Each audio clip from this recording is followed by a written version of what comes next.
Assalamualaikum warahmatullahi wabarakatuh. Waalaikumsalam warahmatullahi wabarakatuh. Gimana kabarnya hari ini? Baik. Ada yang sakit? Ada. Ya, saya absen dulu kalau gitu ya. Ira, Hadir. Nadi, Hadir. Iris, Hadir. Cinta, Hadir. Karisa, kenapa kak? Helen, Hadir. Siva, Hadir. Cecil. Hadir. Oh, Cecil yang sakit ya? Cika, Selin, Hadir. Regina, Hadir. Kolbi, Dea. Semoga yang sakit diberikan kesehatan. Amin. Kita lagi. Oke. Kali ini sebelum kita lanjutkan, baiknya kita doa terlebih dahulu ya, biar semua yang kita dapatkan hari ini bisa diberikan berkah kepada Tuhan yang Maha Esa. Silakan dipimpin doa.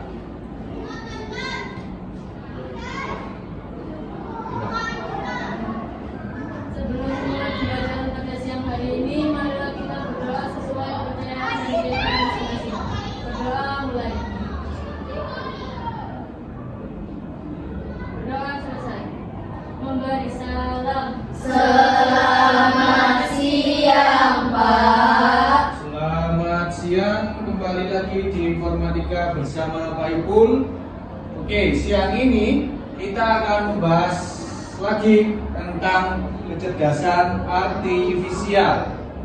Nah, minggu kemarin kita sudah membahas tentang apa sih kecerdasan artifisial itu, terus jenis-jenisnya apa, contoh-contohnya apa saja, dan sekarang di siang hari ini kita akan membahas tentang bagaimana kita bisa berkomunikasi dengan kecerdasan artifisial. Komunikasi yang gimana? Komunikasi yang bermakna.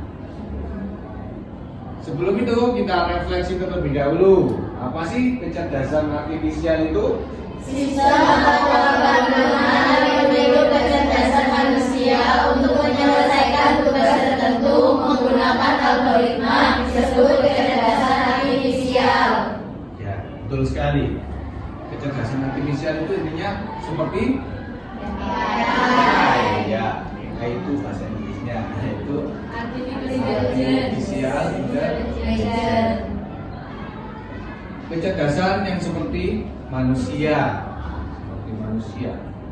jadi memiliki pemikiran sendiri, memiliki informasi sendiri, yaitu kecerdasan artifisial.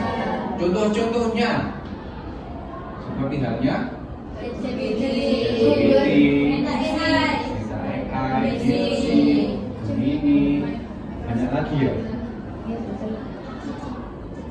Ya, Suno, apalagi yang pakai Siri ada. Siri. Nah, tujuan kita pada siang hari ini kita lebih fokus kepada menghubungkan dan memberikan input yang bermakna kepada kecerdasan artifisial. Jadi kita akan mempelajari bagaimana sih memberikan inputan atau masukan yang bermakna kepada kecerdasan artifisial. Sebelum itu, biar kita lebih rileks, kita coba ice breaking terlebih dahulu. Coba berdiri dulu. Berdiri. Ikuti gerakan yang ada di gambar.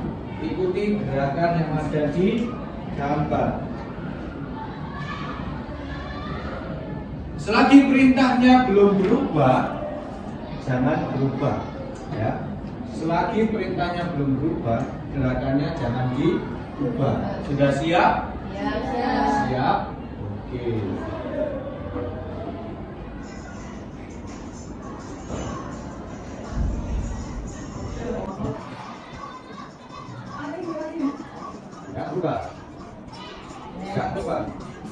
Jangan lupa. Tarik. Tarik.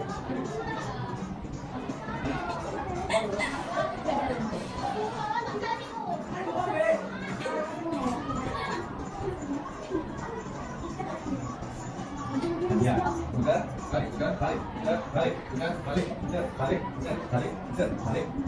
Keras, keras. Keras, keras, keras, keras, keras, keras, keras, keras. Puting, puting. Puting. Puting, puting. Oke. Keras, keras.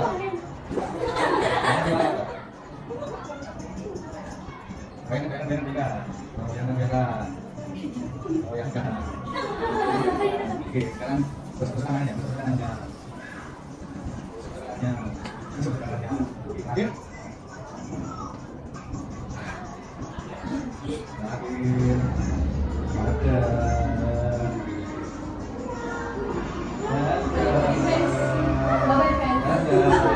Oke, tepuk tangan buat kita.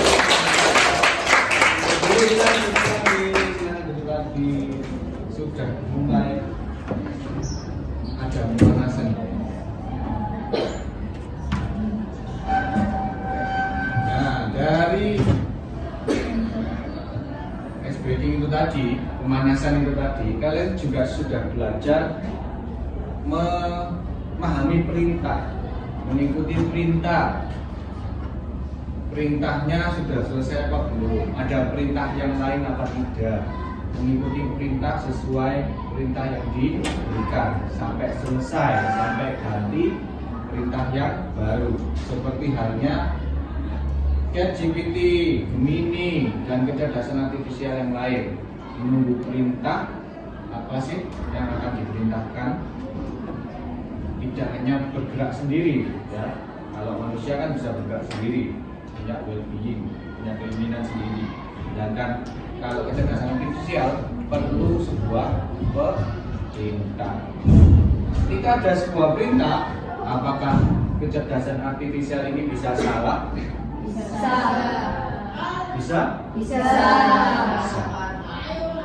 Kapan kecerdasan artifisial ini bisa salah? Perintahnya kurang jelas. Ya. Saat diberikan perintah atau informasi, apalagi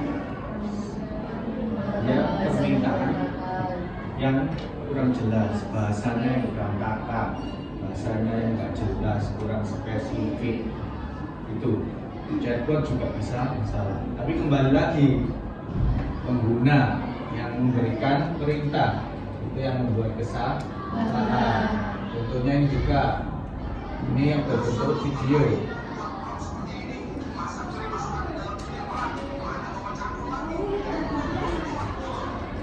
Nah, kita ulangi lagi coba.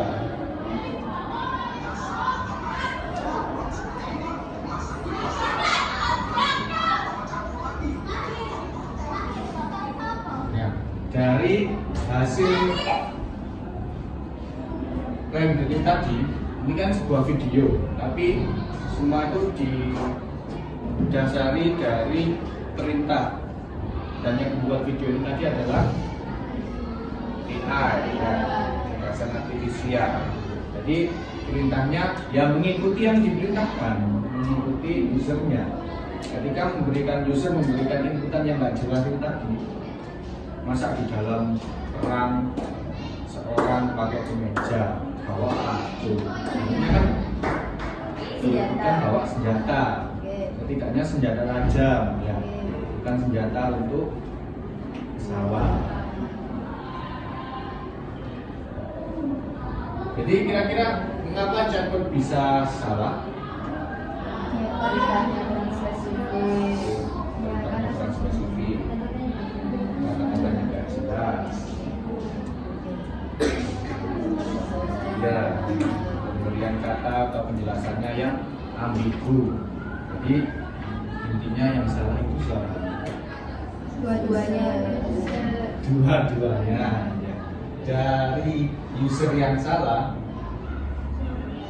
bisa memberikan jawaban salah chatbotnya. Jadi harusnya kita harus memberikan inputan atau masukan yang bermakna, memberikan inputan yang bermakna agar si chatbot ini tahu apa yang dilakukan, apa yang akan dia kerjakan. Dengan perintah atau input yang bermakna ini, chatbot bisa memberikan hasil atau output yang lebih spesifik, yang lebih kalian inginkan. Dari tadi Pak Ipul bilang inputan bermakna, inputannya kurang bermakna, kurang jelas. Apa sih inputan bermakna itu? Kalau kita bedah satu persatu, inputan bermakna itu berdasarkan dua kata, input dan bermakna. Kalau inputan itu berarti masukan. Jadi kalau inputan bermakna berarti inputan yang memiliki ciri-ciri yang bermakna. Contohnya jelas, cara bahasanya jelas, cara bahasanya jelas. Itu inputan bermakna. Tidak ambigu, tidak memiliki dua arti, ya. Karena si kecerdasan artifisial ini memiliki otak yang luas, jadi kita harus memberikan inputan yang lebih tidak terlalu ambigu. Yang kedua, kontekstual. Ada topiknya yang dibahas. Topiknya apa yang kalian bahas? Tujuannya apa? Yang ketiga, strukturnya logis. Urutan-urutan katanya juga benar. Jangan dibalik-balik kalimatnya, katanya. Bisa menyebabkan tidak pahamnya si kecerdasan artifisial. Yang terakhir, yang paling penting yaitu spesifik. Harus diberikan perintah yang spesifik biar tidak meluas jawabannya. Nah, Pak Ipul punya dua metode untuk memberikan inputan yang bermakna. Ada dua metode yang bisa kalian gunakan. Yang pertama yaitu KIT. Ada C yaitu karakter, R request, E example, A adjustment, T type of output, E extras. Jadi yang pertama ada karakter, berikan sebuah peran kepada AI, berikan sebuah peran pada kecerdasan artifisial. Perannya apa? Apakah jadi guru? Apakah jadi siswa? Tentara? Dokter? Berikan sebuah peran terlebih dahulu. Kalau di contohnya ini, jadilah seorang guru coding.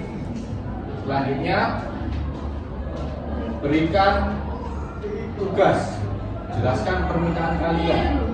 Kalian requestnya apa? Buat esai tentang kecerdasan artifisial. Setelah itu berikan contoh kepada kecerdasan artifisial. Contohnya hasilnya apa? Atau mungkin contoh dalam judulnya. Terserah. Yang penting itu masuk dalam topik kalian. Terus ada E adjustment. Tambahkan perubahan yang diinginkan. Mungkin gaya bahasanya.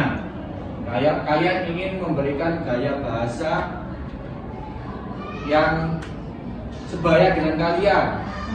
Ganti gaya bahasa dengan gaya bahasa SMP kelas 8. Bisa seperti itu. Setelah di adjustment, diberikan tambahan perubahan. Format output apa yang kalian inginkan? Dalam bentuk esai kah? Dalam bentuk tabel kah? Dalam bentuk paragraf, 10 paragraf kah? Tuh, bisa kalian ketikkan. Setelah format outputnya diketikkan, baru tambahan apa yang kalian inginkan, konten apa yang kalian inginkan.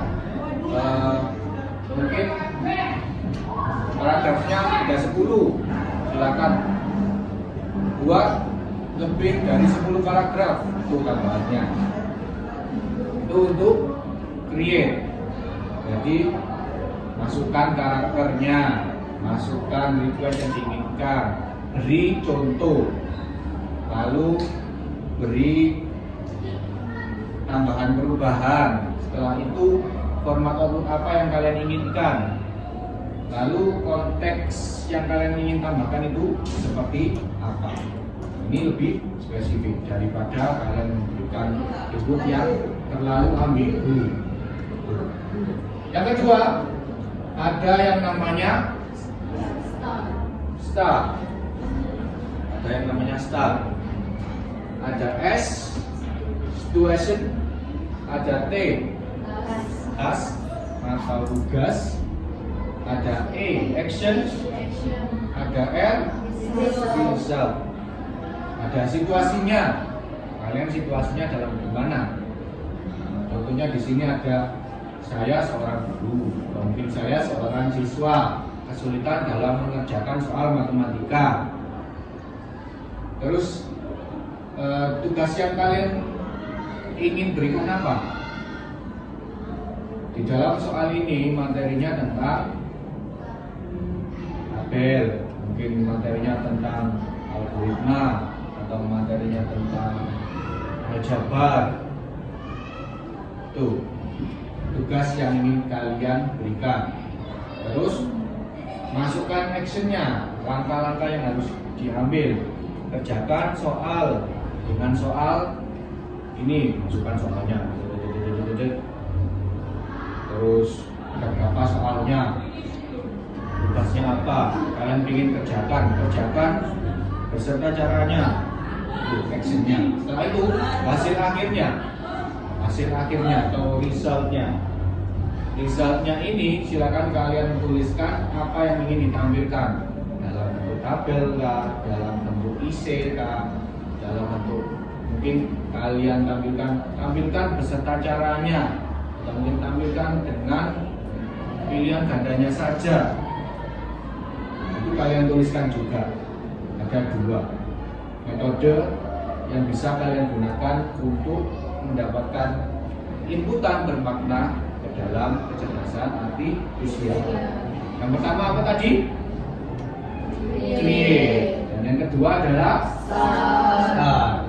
Nah, di sini agar lebih memperdalam pemahaman kalian, bisa kalian kerjakan LKPD ini sambil kita mencoba. Bagaimana sih caranya memberikan inputan yang bermakna kepada kecerdasan artifisial? Ini silakan. Kan sudah dibagi kelompok ya kemarin ya. Sekarang silakan kalian kerjakan LKPD-nya. Di situ kalian disuguhi dengan 3 tabel, 3 kolom. 1 tabel 3 kolom. 1 tabel 3 kolom. Kolom pertama itu tentang inputan yang harus kalian masukkan. Inputan yang akan kalian coba. Nah, ketika kalian coba input, masukkan, silakan di enter. Lalu apa respon dari chatbot yang kalian gunakan? Boleh menggunakan Gemini, boleh menggunakan ChatGPT, DeepSeek, semua yang berdasarkan teks ya. Jangan yang video, jangan yang audio, yang berdasarkan teks saja. Setelah itu, setelah kalian mencatat respon dari chatbot kalian, kalian masukkan pendapat kalian. Apakah responnya sesuai? Kalau sesuai, mengapa? Kalau sesuai, apa? Sesuai. Ya. Setelah kalian selesaikan 3 baris itu, silakan ditulis refleksinya. Boleh kalian kerjakan sekarang, nanti kalau ada pertanyaan boleh tanya Pak Ipul. Silakan.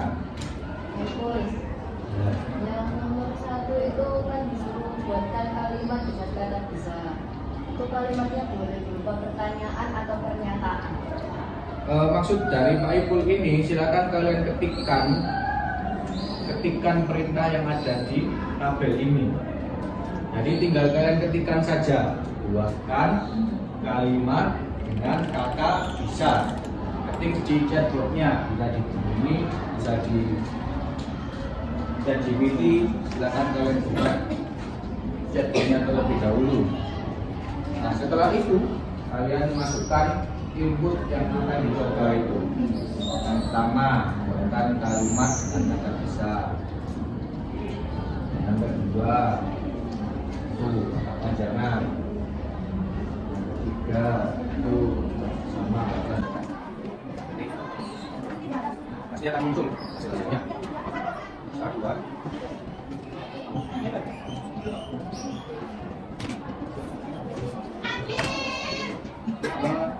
Kamu kan aja apa yang maksudnya ada di itu, jangan tulis semuanya.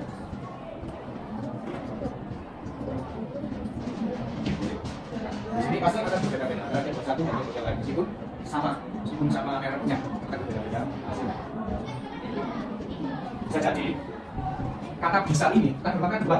Bisa jadi bisa itu bisa melakukan atau kegiatannya bisa, atau mungkin bisa ulang. Ya, bisa ulang. Tahu bisa ulang. Nah, coba kan bisa. Sama-sama bisa. Tinggal apa yang harus di report yang ada.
Sesuai karena Oke, bagaimana?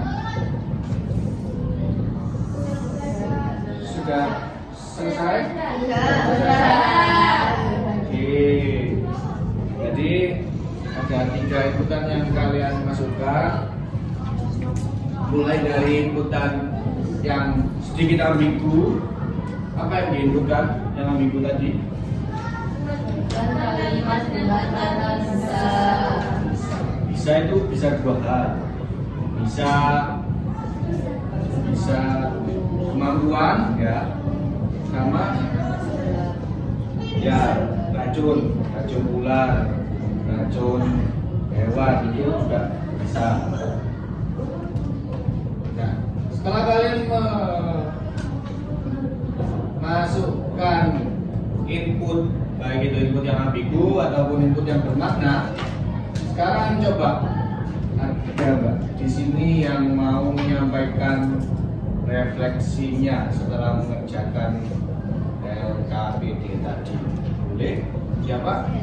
Oke, Karisa, silakan. Boleh berdiri? Pertanyaannya juga dibaca. Boleh, pertanyaannya dibaca. Bagaimana caramu membuat jadwal memahami maksudmu dengan lebih baik? Jawabannya dengan cara menghindari kalimat yang ambigu atau kurang spesifik saat menggunakan jadwal. Dan jika jawaban kurang sesuai, akan saya beri penjelasan yang lebih rinci lagi. Oke, berarti memberikan penjelasan yang lebih rinci, spesifik agar chatbotnya memahami apa yang diinginkan. Ada lagi? Silakan El. Dibaca lagi soalnya. Boleh baca lagi soalnya. Gimana cara membuat chatbot memahami maksudmu dengan lebih baik? Caranya dengan membangun percakapan yang bisa lebih atraktif, terus menghindari kalimat yang ambigu, memakai kata-kata yang jelas, menyusun kalimatnya bisa sesuai dengan SPOK, memakai bahasa yang lebih formal, dan bisa juga menghindari bahasa-bahasa yang terlalu gaul, misalnya. Sudah. Oke. Terima kasih buat Ellen sama Karisa. Oke, jadi intinya kalian sudah mengerti dan memahami dan mempraktekkan juga apa sih, bagaimana sih cara memberikan inputan yang bermakna kepada si kecerdasan artifisial ini. Intinya tidak ribet, tidak ambigu, lebih spesifik, dan bahasanya harus jelas.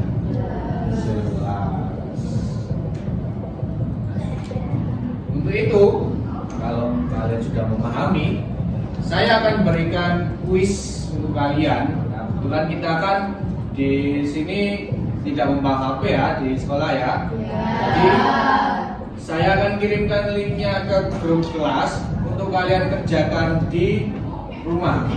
Silakan kerjakan kuisnya di rumah. Linknya akan saya bagikan di grup kelas dan saya akan tunggu sampai pukul 9.00 malam. Oke? Paham? Nanti dibuka ya grupnya ya. Nah, dari itu berakhirlah pada pertemuan kita pada siang hari ini. Berakhir pula pertemuan kita pada siang hari ini, kita dapat pembelajaran bahwa berpikir itu tidak hanya sebelum berbicara juga. Sebelum mengetik kita harus juga berpikir. Karena tidak hanya mulutmu yang harimau, tanganmu juga bisa mengakibatkan harimau celaka. ya. Apalagi di era digital pada kali ini. Oke. Minggu depan kita akan membahas bagaimana sih kita memberikan pembelajaran kepada kecerdasan artifisial, memberikan input kepada kecerdasan artifisial biar mereka itu bisa belajar. Oke, sekian dari Pak Ipul. Atas perhatian kalian, atas semangat kalian, saya ucapkan terima kasih. Assalamualaikum warahmatullahi wabarakatuh. Waalaikumsalam.